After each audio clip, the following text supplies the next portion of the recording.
Штипскиот ракометар, младиот репрезентативец Мартин Поповски се запиша во листата на стрелците на мечот меѓу Македонија и Германија, кој се одигра синоќа во рамките на групната фаза.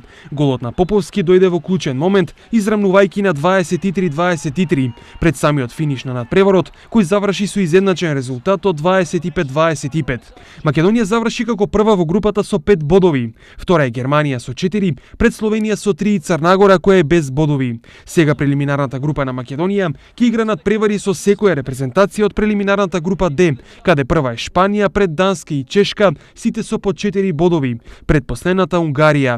Македонија првиот надпревар ќе го има против Шпанија на 21 јануари. На 23 се среќава со Чешка, а на 24 со Данска. Нашата репрезентација стартува со 3 бодови во новата група.